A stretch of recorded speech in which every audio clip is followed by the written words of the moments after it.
Shalom, सबको जय मसीह की। फिर एक बार डेली मन्ना में आपका स्वागत है। यहाँ पर हम मनन कर रहे हैं इन दिनों बलिदान पर के विषय पर, और हम जानेंगे। आज वचन 1 पढ़ते हैं, उसके बाद हम वचन में जाएंगे। यूहन्ना 12 और 24 आयत कहती है, मैं तुमसे सच सच कहता हूँ कि जब तक गेहूं का दाना भूमि में पड़कर मर नहीं जाता अकेला रहता है, परंतु जब मर जाता है तो बहुत फल लाता है। परमेश्वर वचन के पढ़े सुने जाने पर हमको आशीष दे।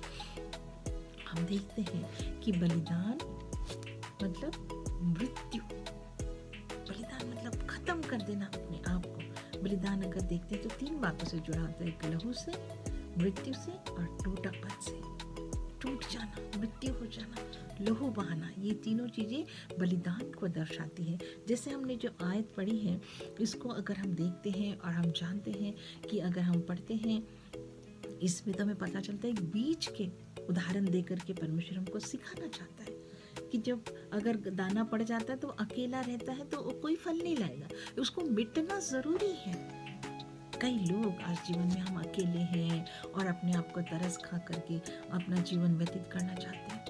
ऐसे जीवन से प्रभु प्रसन्न नहीं होता। वो सोचते हम बहुत संत हैं, हम महान हैं। नहीं, भक्त परमेश्वर का उसका जीवन बलिदान का ही होना चाहिए।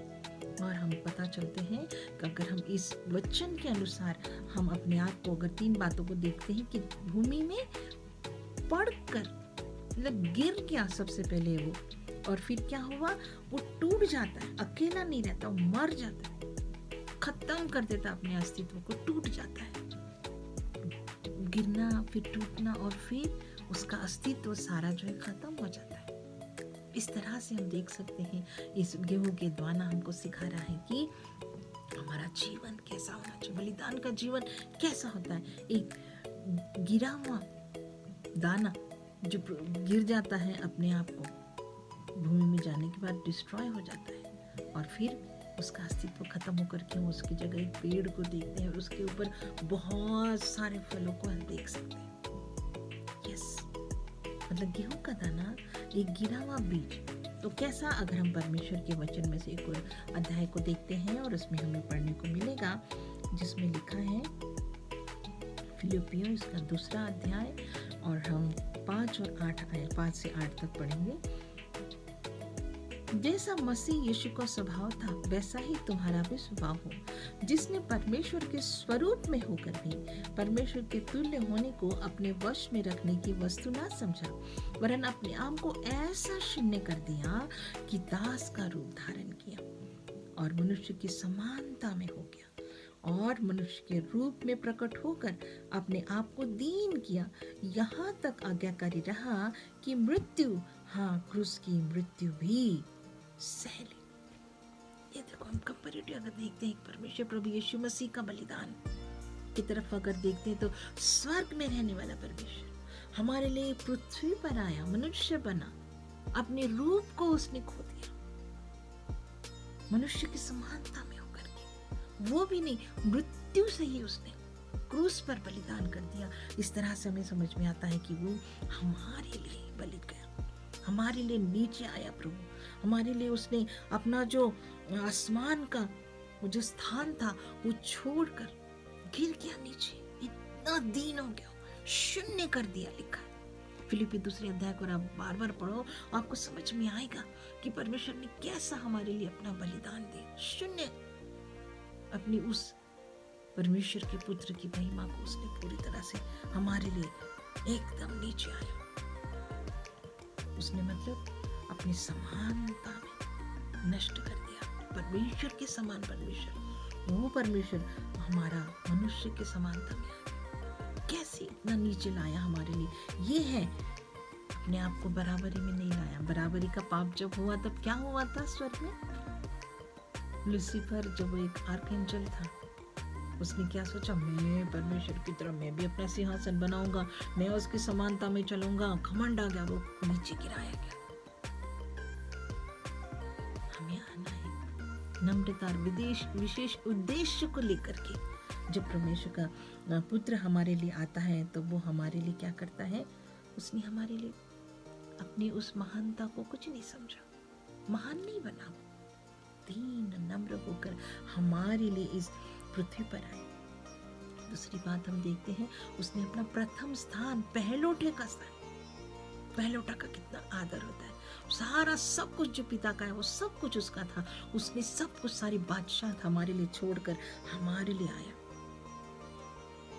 ऐसा है भक्त का एक बलिदान का जीवन। वो अपने जीवन में की हर एक सुख की वस्तुओं को, उस सब वस्तुओं के लिए वो मर जाता है, उन सारे स्थानों के लिए हर एक प्राथमिकता जीवन की वो छोड़कर उसके जीवन में प्राथमिकता केवल परमेश्वर को आ जाती है। जैसे वो पृथ्वी पर भी होते हुए क्या कहता था हमेशा पर, मैं अपने पिता की मर्जी को पूरा करूंगा। पिता ने मुझसे कहा, पिता की मर्जी, पिता की आज्ञाकारिता में चला और क्रूस की मृत्यु भी सह ली। मृत्यु मतलब खत्म कर देना अपने आप को। तीसरी बात यही है कि अपनी जो पर्सनालिटी है उसकी, 8वीं आयत को हम फिर से पढ़ते हैं। यहाँ लिखा, और मनुष्य के स्वरूप रूप में प्रकट होकर अपने आप को दीन किया और यहाँ तक आज्ञाकारी रहा कि मृत्यु, हाँ क्रूस की मृत्यु से। मेरे लिए और आपके लिए इतना दीन बना, अपनी पर्सनालिटी, जो राजाओं का राजा, प्रभुओं का प्रभु, पिता परमेश्वर का पुत्र, पहलोठा, उस महिमा को छोड़कर अपनी पर्सनालिटी को, अगर आइज़ाया 53 अध्याय को पढ़ते हैं तो उसमें देखा गया कि उसका कोई रूप नहीं रहा, खत्म कर दिया उसने अपने आप को, अस्तित्व को। और हम सचमुच इससे हम समझ में आता है कि परमेश्वर ने मुझे और आपको इतना प्यार किया, उसने अपनी बादशाहत को छोड़ा, अपनी प्राथमिकता को छोड़ दिया, अपनी पर्सनालिटी, जैसा वो दिखता था इतना सुंदर, प्रकाशित वाक्य में देखिएगा इतना चमकदार उसका रूप, वो सब छोड़कर वो मेरे और आपके लिए आया कि मैं और आप उस श्राप से, पाप से मुक्त होकर हम उसके बेटे बेटियां बने। अपना बेटे होने का पूरा उसने सब कुछ खो दिया और हमारे लिए इतने सारे, जैसे गेहूं का एक दाना मरता है तो एक वो जो उम्बी बनती है उसमें 10-15 दाने निकलते, उसके लिए कितने सारे बेटे और बेटियां उसने स्वर्ग राज्य के लिए लाई। आज मैं और आप मेरे प्रियो, हम क्या कर रहे हैं? क्या यूं ही जीवन बिता रहे, अकेले में मस्त है, हम अपने जीवन में मगन है? कहाँ पर है हम? ये जीवन मुझे और आपको परमेश्वर की आज्ञा हमें मिलती है। मत्ती 28 अध्याय में 18-19-20 हम पढ़ते तो, तुम जाओ सारे जगत को मेरे नाम का प्रचार करो, सुसमाचार सुनाओ, मेरा चेला बनाओ, उनको बपतिस्मा दो। स्वर्ग राज्य के लिए काटने के लिए मुझे और आपको परमेश्वर ने चुना है। हम ऐसे ही जीवन ना बिताएं। हम अपने आप को, अगर हम कहते हैं कि प्रभु के भक्त हैं, तो मेरा और आपका जीवन कितना समर्पित है, कितने हम अपने जीवन में हर बात में प्राधान्यता दे रहे, अपनी पर्सनालिटी को संवार रहे हैं, अपने गुणों को बता रहे हैं। इससे प्रभु प्रसन्न नहीं होता। वो चाहता है दाने के समान, गेहूं का दाना जब तक अकेला रहता है, मर नहीं जाता, बहुत फल नहीं ला पाता। जब तक मरेगा, गिरेगा भूमि पर, उसका अस्तित्व पूरा खत्म हो जाएगा, फिर वो अधिक फल लाता है। मेरे प्रिय वचनों से प्रभु मुझे और आपको आशीष दे। आज वाचा बांधे कि प्रभु मैं आज अभी तक जीवन अपनी मर्जी का बिताए। प्रभु मैं आपके समान, यीशु मसीह के समान मैं बनना चाहता हूँ। मैं चाहता हूँ कि मेरा जीवन एक संत के जैसा, एक भक्त के जैसा हो, जिसमें प्रभु आपको प्राथमिकता मिलेगी। मैं सब कुछ अपने जीवन की हर एक प्राथमिकता को हटा देता हूँ, मैं आपको प्रथम स्थान लेता हूँ। मेरे जीवन को मैं शून्य कर देता हूँ। मेरे पद, पदवी, स्थान, सब कुछ प्रभु जी मुझे नहीं चाहिए, मुझे आप चाहिए। मैं आपके लिए जीऊं, आपके लिए बहुत सारा फल लाने वाला हो सके। प्रभु मुझे और आपको प्रसन्न से आशीष। हम छोटी प्रार्थना करेंगे। प्रभु जी धन्यवाद करते इस समय के इस वचन के लिए, इस प्रकाशन के लिए। हर एक भाई बहन जो भी इस वचन को सुनेंगे प्रभु, उनके जीवन को बदलिए, उनको छू लीजिए, उनको समझ में आने दीजिए कि हमें इस बीज के समान हमारा जीवन शून्य करना है। प्राथमिकता को हमें परमेश्वर को ही देना है, अपनी पर्सनालिटी को नहीं। परमेश्वर के नाम और सुसमाचार को सजाना है हर एक के जीवन में, ताकि प्रभु का महिमा मिले। इस प्रार्थना को अपने उद्धारकर्ता मुझे यीशु के नाम से मांगते हूँ,